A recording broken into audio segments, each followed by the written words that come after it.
विश्व का मानव समाज और उसमें भी विशेषकर हिंदू समाज से जुड़े श्रद्धालुओं को अपने ही पवित्र सद्ग्रंथों के विषय में, अपने ही पूज्य देवों के विषय में, भगवानों के विषय में, भक्ति साधना के विषय में विशेष तौर पर गहन जानकारी प्राप्त हो रही है। क्योंकि जिस पवित्र पुस्तक हिंदू साहिबान नहीं समझे गीता, वेद, पुराण, जिस पर वीडियो बन रहे हैं, श्रृंखला जारी है।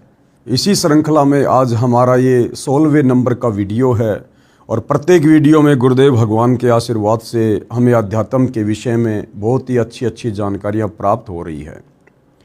तो भाई और बहनों, ये काल ब्रह्म कौन है, जिसे ब्रह्मा विष्णु महेश का पिता भी कहा जाता है, जो दुर्गा का पति है। ये 21 ब्रह्मांड का स्वामी है और ये काल ब्रह्म अपने तीनों पुत्रों ब्रह्मा विष्णु महेश को एक एक गुण युक्त करके, यानी रजोगुण से श्री ब्रह्मा जी को, सतोगुण से श्री विष्णु जी को और तमोगुण से श्री शंकर जी को युक्त करके इस संसार के समस्त प्राणियों से क्यों शास्त्र विरुद्ध आदि अधूरी घटिया साधना करवाता है। हम सभी जीवों को भक्ति मार्ग से भटकाने में, विचलित करने में आखिर इस काल ब्रह्म का क्या शवारत है, क्या फ़ायदा है इसका, ये ऐसा क्यों करता है, हमसे कौन सी दुश्मनी निकाल रहा है। और आप और हमसे ही नहीं, ये काल ब्रह्म जिसने गीता जी का ज्ञान श्री कृष्ण जी के शरीर में प्रवेश करके बोला है, यह काल ब्रह्म अपने तीनों पुत्रों ब्रह्मा विष्णु महेश को भी अध्यात्म के विषय में सच्चाई पता क्यों नहीं होने देता। अपने तीनों पुत्रों को भी ये भ्रमित रखता है। क्यों इसने अपनी पत्नी दुर्गा को ये सच्चाई बताने से रोकने के लिए डराया हुआ है, धमकाया हुआ है, भयभीत किया हुआ है। तो ये सारी की सारी जानकारी हमें इस पवित्र पुस्तक से प्राप्त हो रही है। तो हमें पता चलता है कि इस काल को, इस ब्रह्म को एक भयंकर श्राप लगा हुआ है परमपिता परमेश्वर कबीर देव जी के द्वारा। क्योंकि जब ये सतलोक में था, इसने एक बहुत बड़ी गलती की वहाँ पर। सर्वप्रथम गलती तो ये कि ये मनमुखी रूप से भक्ति साधना करने लग गया, मनमुखी रूप से तप करने लग गया ये, जबकि तप परमेश्वर कबीर जी के भक्ति विधान में शास्त्र अनुकूल साधना के अंतर्गत नहीं आता है। उसके बाद इसने 21 ब्रह्मांड प्राप्त किए। 21 ब्रह्मांड प्राप्त करने के बाद सबसे पहले इस काल ब्रह्म के साथ जिस एक आत्मा ने इसके साथ इसके ब्रह्मांडों में रहने की, आने की स्वीकृति दी, कबीर परमात्मा ने उसे एक सुंदर स्त्री बना दिया, लड़की बना दिया, युवा, जिसे दुर्गा कहा जाता है, अष्टंगी कहा जाता है। उस दुर्गा को देखकर इस काल के मन में दोष उत्पन्न हो गया, उसके साथ व्यभिचार करने के लिए। और जब इसने बदतमीजी करनी चाही तो फिर कबीर देव जी ने इस काल को श्राप दे दिया कि इस सच्चे लोक सतलोक में इस प्रकार की बकवाद के लिए कोई जगह नहीं है और सतलोक में इस प्रकार की भावना रखने वाले को भी यहाँ रहने का अधिकार नहीं है। और परमेश्वर कबीर जी ने इसे कहा कि आज से तेरा नाम काल होगा और तुझे प्रतिदिन 1 लाख मानव शरीरधारी स्त्री या पुरुष के सूक्ष्म शरीर में जमा वासना, गंध, मैल, उसे खाने का श्राप दिया जाता है। और इस काल के 21 ब्रह्मांडों को परमेश्वर कबीर देव जी ने अपनी वचन शक्ति से सतलोक से 16 शंख कोश की दूरी पर भेज दिया, जहां आप और हम सभी रह रहे हैं। उसके बाद भाई और बहनों, इस काल बलि ने दुर्गा के साथ फिर से बदतमीजी की कि अब मेरा कौन क्या बिगाड़ देगा। दुर्गा के साथ इसने पति पत्नी व्यवहार किया, 3 पुत्रों की उत्पत्ति की, जिन्हें हम ब्रह्मा विष्णु महेश जी के नाम से जानते हैं। और उसके बाद इस काल ने अपनी पत्नी दुर्गा को सख्त हिदायत दी कि दुर्गा, आज के बाद मैं सौगंध खाता हूँ, मैं ये प्रतिज्ञा करता हूँ, मैं अपने ओरिजिनल काल रूप में कभी किसी को दर्शन नहीं दूंगा, और तू भी मेरा भेद किसी को मत बताना। और ये जो 3 पुत्र मैंने तेरे साथ शारीरिक संयोग करके उत्पन्न किए हैं, इन तीनों पुत्रों को भी हकीकत मत बताना कि तेरे पिता का नाम काल है, वो गुप्त क्यों रहता है, उसने सतलोक में क्या गलती की थी। तो दुर्गा को भी उसने भयभीत किया हुआ है, और दुर्गा भी अपने पुत्रों को अध्यात्म के विषय में सच्चाई नहीं बताती है। उसके बाद भाई और बहनों, ये सच्चाई बताने के लिए, ये हकीकत बताने के लिए वो कबीर परमात्मा सतलोक से स्वयं ही चलकर इस काल के 21 ब्रह्मांडों में आता है। संत की भूमिका करता है, सतगुरु की भूमिका करता है, तत्वदर्शी संत की भूमिका करता है। और हम नादान प्राणियों को, हम जीव आत्माओं को जो इस काल के चक्कर में उस समय फंस गए थे, आसक्त हो गए थे, जिस समय सतलोक में ये तप कर रहा था, हमें परमेश्वर जी ने बहुत समझाया, परंतु हमने उनकी एक बात नहीं मानी और काल से अपनी आस्था नहीं हटाई। तो अंत में परमेश्वर जी ने इन दोनों के साथ में हम तमाम आत्माओं को, जिन जिन आत्माओं ने तप करते हुए इस काल के ऊपर आसक्ति व्यक्त की थी, सभी का सूक्ष्म रूप बनाकर दुर्गा के अंदर प्रवेश करके उसी के साथ इन 21 ब्रह्मांडों में भेज दिया था। और अब ये काल बलि हमें किस प्रकार से दुखी कर रहा है, परेशान कर रहा है, हमें वापस अपने घर जाने का रास्ता नहीं दे रहा है। हम दुखी हो रहे हैं, कभी नरक में जाते हैं थोड़े बहुत समय के लिए, कभी स्वर्ग में जाते हैं, फिर 84 लाख योनियों में गधे कुत्ते सूअर बनते हैं, कीट पतंग मच्छर बनते हैं। कभी मनुष्य जन्म मिला तो कभी सुख मिला, कभी दुख मिला। जीवन भर में अनेकों दुर्दंत घटनाओं का सामना करना पड़ता है। कुल मिला के सतलोक से आने के बाद हम यहाँ पर दुख ही दुख उठा रहे हैं। तो हमें दुखी देखकर हमारे दयालु पिता कबीर देव फिर ये सच्चाई बताने के लिए, सृष्टि रचना समझाने के लिए, इस काल के विषय में बताने के लिए स्वयं ही सतगुरु रूप में धरती पर प्रकट होते हैं। एक आम व्यक्ति के जीवन जैसी लीला करते हैं और हमें सतलोक जाने का मार्ग बताते हैं, हमें तत्व ज्ञान बताते हैं, जो ज्ञान इस काल के 21 ब्रह्मांड में चारों वेदों में नहीं है, चारों वेदों के सार गीता जी में नहीं है, और ऋषि मुनियों के अनुभव इन 18 पुराणों में नहीं है। तो भाइयों और बहनों, ये काल, ये ब्रह्मा विष्णु महेश का पिता, ये हमें शास्त्र अनुकूल सत भक्ति के निकट भी नहीं जाने देता है, क्योंकि हम इसका भोजन हैं और ये नहीं चाहता कि मेरा भोजन मेरे मुख से दूर चला जाए। इसलिए ये हमें जो थोड़ी बहुत हल्की फुल्की सत साधना इन चारों वेदों और गीता जी में है, हमें उसके अनुसार भी भक्ति नहीं करने देता, हमें उससे भी गिरी हुई साधनाओं पर लगाता है। और वो गिरी हुई साधनाएं ये स्वयं ही चालू करवाता है, शुरू करवाता है। आप जियों ने देखा होगा, विशेषकर हिंदू समाज में शिव मंदिर में शिवलिंग की पूजा की जाती है। अब ये शिवलिंग क्या है? शिवलिंग की पूजा का विधान हमारे ना ही तो वेदों में है, ना गीता जी में है।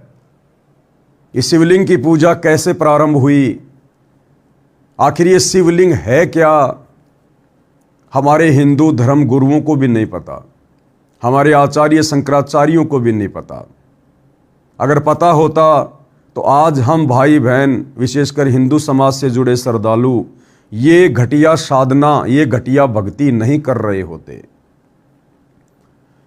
तो ये शिवलिंग पूजा क्या है, कैसे प्रारंभ हुई, किसने प्रारंभ करवाई, इसके प्रारंभ करवाने का मकसद क्या था, ये सारी बातें आज हम इस पवित्र पुस्तक हिंदू साहिबान नहीं समझे गीता वेद पुराण, इसके अंतर्गत समझेंगे। आन उपासना करना व्यर्थ है। पवित्र शास्त्र गीता जी क्या कहती है कि आन उपासना करना व्यर्थ है। आन उपासना का मतलब क्या होता है? एक परमपिता परमेश्वर कबीर साहिब जी को इष्ट रूप में पूजकर अन्य किसी और की पूजा करना, उसको आन उपासना कहते हैं। यदि किसी अन्य की पूजा, एक परमात्मा को छोड़कर, उसे आन उपासना यानी आन पूजा कहते हैं। तो कहते हैं कि वो व्यर्थ है, बेकार है, यूजलेस है। हिंदू धर्म गुरुजन मूर्ति पूजा करने की राय देते हैं। ये काल ब्रह्म द्वारा दिया गलत ज्ञान है। यानी हमारे हिंदू धर्म के जो धर्म गुरु हैं वो श्रद्धालुओं को मूर्ति पूजा करने की सलाह देते हैं, क्योंकि हमारे नादान धर्म गुरुओं ने खुद ये मंदिर बनवाए हैं। तो मंदिर में फिर और क्या करवाएंगे हमारे से? मूर्ति की पूजा। और मूर्ति पूजा करने के लिए हमारे हिंदू धर्मशास्त्र गीता और वेद मना कर रहे हैं। हिंदू धर्म गुरुजन मूर्ति पूजा करने की राय देते हैं। यह काल ब्रह्म द्वारा दिया गलत ज्ञान है, जो वेदों व गीता के विरुद्ध साधना होने से व्यर्थ है। ये मूर्ति पूजा का ज्ञान किसने दिया? इस काल ब्रह्म ने, ब्रह्मा विष्णु महेश के पिता ने, ज्योति निरंजन ने। सूक्ष्म वेद तत्व ज्ञान में कबीर परमेश्वर जी ने आन उपासना निषेध बताया है। जो पांचवा वेद है, सूक्ष्म वेद जिसको कहते हैं, जो ज्ञान स्वयं कबीर परमात्मा सतलोक से चलकर धरती पर प्रकट होकर बताते हैं, जिसको तत्व ज्ञान कहते हैं, जिसको पांचवा वेद भी कहते हैं, उस पांचवें वेद सूक्ष्म वेद में कबीर परमेश्वर जी ने मूर्ति पूजा को गलत बताया है, निषेध बताया है। उपासना का क्या अर्थ है? उपासना का अर्थ है अपने इष्ट देव के निकट जाना, यानी इष्ट को प्राप्त करने के लिए की जाने वाली तड़फ, दूसरे शब्दों में पूजा करना। आन उपासना वह पूजा है जो शास्त्रों में वर्णित नहीं है। यानी एक कबीर परमेश्वर जी के अलावा किसी और की पूजा करना हमारे किसी भी धर्मशास्त्र में नहीं है, क्योंकि गीता जी खुद कह रही है कि व्यभिचारिणी भक्ति से कभी भी मोक्ष प्राप्त नहीं किया जा सकता। व्यभिचारिणी भक्ति का मतलब है एक परमेश्वर को छोड़कर अनेकों की पूजा करना, उसको व्यभिचारिणी भक्ति कहते हैं। जिस प्रकार एक स्त्री अपने पति को छोड़कर या अपने पति के अलावा यदि अन्य गैर पुरुषों से शारीरिक संबंध बनाती है, उसे व्यभिचारिणी स्त्री कहते हैं। वो स्त्री फिर कभी भी अपने पति के लिए प्रिय नहीं हो सकती है। तो इसी प्रकार एक पूजा के योग्य परमेश्वर कबीर जी को छोड़कर अन्य की पूजा करना व्यभिचारिणी पूजा में आता है। मूर्ति पूजा आन उपासना है। इस विषय पर सूक्ष्म वेद में कबीर साहिब ने इस प्रकार स्पष्ट किया है। कबीर पत्थर पूजे हरी मिले तो मैं पूजूं पहाड़, ताते तो चाकी भली जो पीस खाए संसार। कबीर परमेश्वर जी अपने सूक्ष्म वेद में कबीर सागर में क्या कहते हैं कि भाई पत्थर पूजे हरी मिले तो मैं पूजूं पहाड़। अरे एक छोटा सा पत्थर पूजने से, मंदिर में रख कर या अन्य किसी जगह रख कर, अगर उस पत्थर को पूजने से भगवान मिले, परमात्मा मिले, मोक्ष मिले, तो कबीर जी कहते हैं मैं तो पूरे पहाड़ को पूजना शुरू कर दूंगा, मुझे तो तुरंत मिलेगा, बहुत जल्दी मिलेगा। फिर हमारी आंखें खोलने के लिए परमात्मा कह रहे कि नादानो, उस मंदिर में या किसी भी जगह पर वो पत्थर रखकर उसकी पूजा करना, इससे बेहतर तो चक्की की पूजा करो, चक्की की जो कम से कम खाने के लिए आटा तो पीस के देती है। ताते तो चक्की भली जो फीस खाए संसार, जो पूरा संसार उससे आटा पीस कर खा रहा है। फिर आगे कबीर परमात्मा कहते हैं वेद पढ़े पर भेद न जाने। ये हमारे तमाम धर्मगुरु आचार्य शंकराचार्य वेदों को पढ़ते हैं, परंतु वेदों में क्या लिखा हुआ है भक्ति और भगवान के विषय में, साधना के विषय में, उस भेद को ये नहीं जान पाए। और बादशाह पुराण 18 और 18 पुराण को भी ये पढ़ते हैं। और पत्थर की पूजा करे भूल गए सृजनहारा। चारों वेदों को पढ़ते हैं, गीता जी को पढ़ते हैं, 18 पुराणों को पढ़ते हैं, और फिर पूजा क्या करते हैं? पत्थरों की पूजा करते हैं, पत्थरों के देवों की पूजा करते हैं। कहते हैं ये अपने सृजनहार, अपने पैदा करने वाले उस कबीर परमात्मा को भूल चुके हैं। शब्दार्थ, किसी देव की पत्थर की मूर्ति बनाकर उसकी पूजा करते हैं जो शास्त्र विरुद्ध है, जिससे कुछ लाभ नहीं होता। कबीर परमेश्वर ने कहा है कि यदि एक छोटे पत्थर यानी देव की मूर्ति के पूजने से परमात्मा प्राप्ति होती हो तो मैं तो पहाड़ की पूजा कर लूं ताकि शीघ्र मोक्ष मिले, परंतु ये मूर्ति पूजा व्यर्थ है। इस मूर्ति पूजने वाले पत्थर से तो घर में रखी आटा पीसने वाली पत्थर की चक्की भी लाभदायक है, जिसे कणक पीसकर आटा बनाकर सब भोजन बनाकर खा रहे हैं। उस पत्थर की देव वाली मूर्ति से तो वो आटा पीसने वाली चक्की लाख गुना बेहतर है।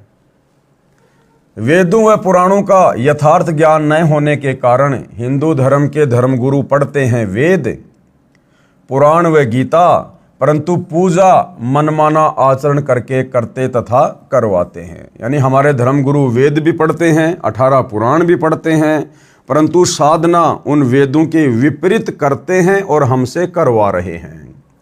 पत्थर की मूर्ति व शिवलिंग बनाकर पूजा करते तथा अनुयायियों से करवाते हैं। इनको सृजनहार यानी परम अक्षर ब्रह्म का ज्ञान ही नहीं है, जिन्होंने सारी सृष्टि को रचा है।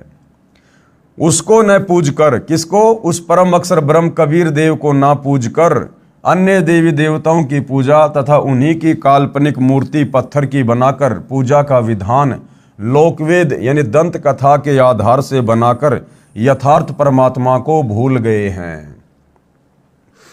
उस परमेश्वर, वह परमेश्वर कौन? तत् ब्रह्म, जो गीता अध्याय 8 श्लोक नंबर 1 में अर्जुन ने गीता ज्ञान देने वाले काल ब्रह्म से पूछा कि वो तत् ब्रह्म क्या है। उस परमेश्वर यानी तत् ब्रह्म यानी परम अक्षर ब्रह्म की भक्ति विधि का भी ज्ञान नहीं है। उस कबीर परमात्मा की यथार्थ सत भक्ति का भी ज्ञान हमारे धर्म गुरुओं को नहीं है।